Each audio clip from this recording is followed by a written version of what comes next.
Hello, my wonderful, beautiful friends, guys. Welcome back to r/I don't work here lady, where people confuse regular customers as employees. And today, OP teaches an elderly couple a lesson when they get a little bit too aggressive and entitled. I hope you enjoy the stories today. Don't shake your heads too hard. And as always, you can share or link your post to this email right here. We're diving in.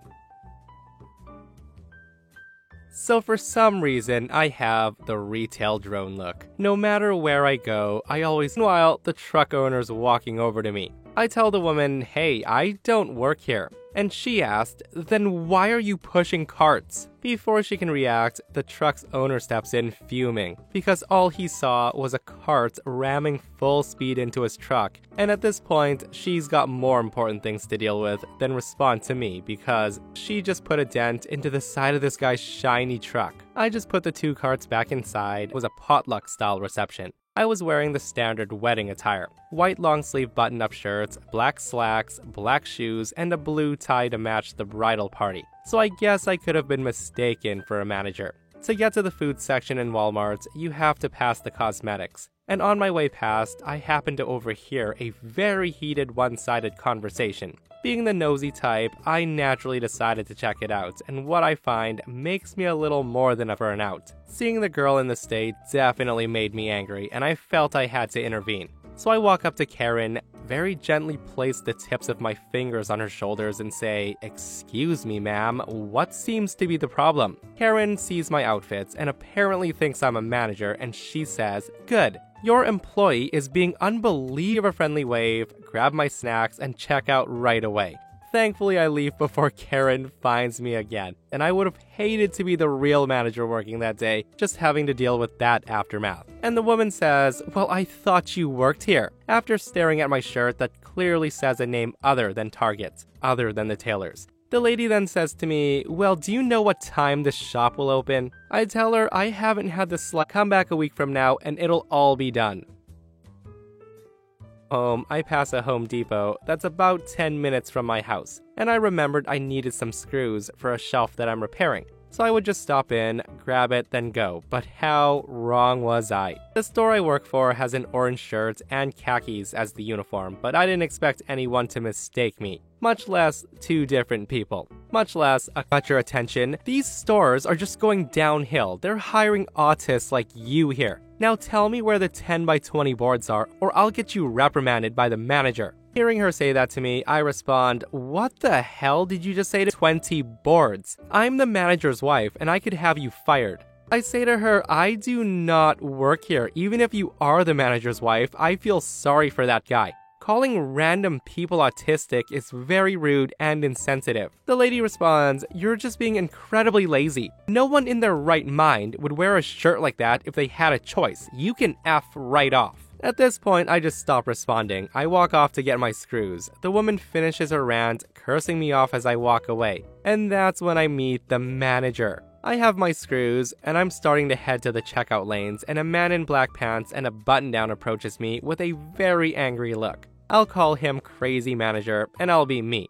He comes up to me screaming, "Hey, you stop right there. Come talk to me right now." I'm thinking, oh my goodness, what now? And I respond, "Yes, sir." He says to me, "My wife told me that you were very, very disrespectful to her. You know that's not how we treat customers here." At this point, I just decide to have fun with this, and I say, "Oh, I'm so sorry, sir. I've just had a really rough day. First, I lose my name tag, and then a rude customer called me a bitch. I'll be better next time, I promise." The manager says, "You know the rules here. The customer is always right, especially if it's my wife. Don't even bother coming in tomorrow, you're fired." I just keep playing and say, "I'm sorry, sir, I swear, what can I do to keep my job?" The manager says to me, "Nothing, now get out of my store." After this, I walk away pretending to be sad. The manager walks away triumphantly while I go off to pay. The clerk is very confused, and I explain everything to him. The guy laughs really hard and tells me how this manager has always been a problem, but the second one has never been. Overall, a very good first I don't work here lady experience. Yeah, I think I would have caused the scene right there at that point, guys. Like, I've read enough stories, and I have enough knowledge to deal with crappy managers like this, and honestly, that might have been his last day on the job if I were in OP's shoes. I would have said to him, come, let's go to your office, here's my identification, let's go try to find my name on the list of employees at this Home Depot. But guys, let me know what you would do if you were in OP's shoes in this situation. I'm a Dutch artist. At one point, I had a studio in an otherwise empty building in a primarily residential area.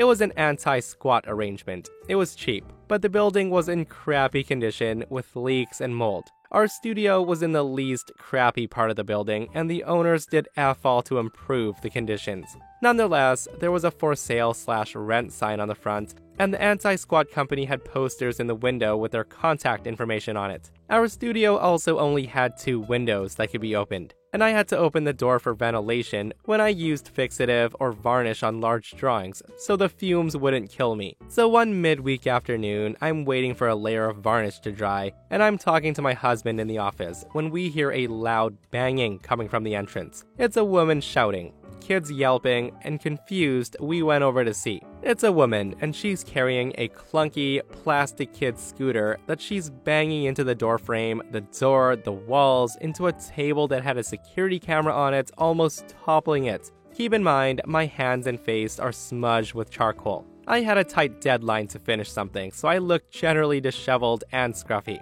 I shout at the woman, "Excuse me," trying to interrupt the screaming of the woman arguing with her kid, who wants his scooter back, even as his sister rides hers into our studio and starts crashing into stuff. I ask her, "What are you doing here?" And I want to note that at this point, we're blocking the hallway to keep her daughter from entering any further, to where we keep the chemicals, sharp things, and the expensive, fragile things. Eventually, she looks up and says, "I want to rent here," she demands. I tell her, "You can't rent this place. This place is rented out to us. We're the renters. If you want a different space in the building, you need to call the number on the poster on the window, which you can see from the outside." Mind you, this was a mostly empty hallway except for the table and the camera. There were no signs, anything, or advertising in the studio because we didn't need to advertise it. The woman, of course, ignores what I say, and she says, "I want to rent this. How do I rent this?" The woman shouts at me more angry. At first, I thought maybe she didn't understand because Dutch wasn't her first language, but she did have a noteworthy accent. The woman is still arguing with her kid, however, and she's swinging the scooter about as she swivels. I say to her, "You have to call the number on the poster out front," pointing in its direction. Hopefully she'd get it and leave. The woman keeps screaming, "How do I rent? What does it cost?" It took us several minutes before we could get her to leave, repeatedly telling her, "This is private, we're renters, you are trespassing, and you need to leave. Call this number." All the while keeping her daughter from going through the pockets of the coats we have in the hallway. The woman finally left, understanding she had to call the number on the poster if she wanted to rent, and ambled off, screaming at her kids and banging the plastic scooter into everything as she went. Sadly, she wasn't the only person who thought they could walk in and demand to know our business. But after this encounter, we started blocking the door with a wooden pallet covered in bells to deter casual invasions. And even with that, we still caught people leaning in to gawk or even fumble at the pallet to gain entrance, demanding service. I never found out what kind of service they expected. Like, who sees a building with no signs, no posters, no advertisements, and thinks they can wander in to demand stuff from employees? Entitled people or thieves, that's who, guys. And I love this comment right here. This person says, "Have you ever tried using a line like, 'You can't be here, we're removing asbestos'? I'd hope that would get people to clear out faster. Only if those people were smart enough to know what asbestos is." So after years of being an employee, I finally opened my own little business in Key West. It was a kiosk right on Duval Street, and I sat outside in a director's chair and enjoyed the laid-back vibe and the parade of tourists. Now, most tourists were nice, many coming off cruise ships. I sold a variety of ceramic and papier-mâché birds and fish and other trinkets. It's amazing, the crap that people will buy just because they're on vacation. Anyways, there's me, this lead Karen, and a pack of Karens involved in this.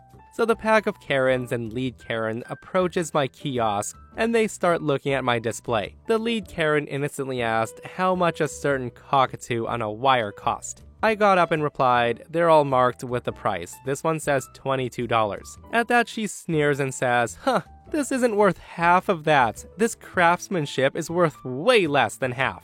Now it was obvious she wasn't interested, and she just wanted an excuse to badmouth my product and show off to her pack. So in a dead voice I say, if you don't like it, there's the sidewalk. At that the lead Karen says, how rude. Does your manager know you speak to potential customers like that? I want to speak to the manager. At this point, going full Karen outrage. I calmly say to her, I am the manager. Karen says, well, you are a rude manager. I want to speak to the owner. And this is when my years of having to put up with rude customers because fears of consequences kicked in. I'd worked in retail, restaurants, and as a flight attendant, and I had years of pent-up abuse heaped upon me. The woman just kept yelling at me, and that's when I snapped, I'm the owner. I'm also the sales guy, the manager, and we all agree that you need to get your ass on the sidewalk and out of my face before the three of us do something we'll all regret. That's when the lead Karen and the horrified pack of Karens hastily made their exits. The guy who ran the store next door had watched the exchange, and he looked at me in shock, as I'm usually so easygoing and polite. As what just happened began to set in, I began to howl with laughter until I couldn't breathe. The looks on their faces as they ran off was priceless. It was so freeing to be able to tell them off without worrying about answering to anyone.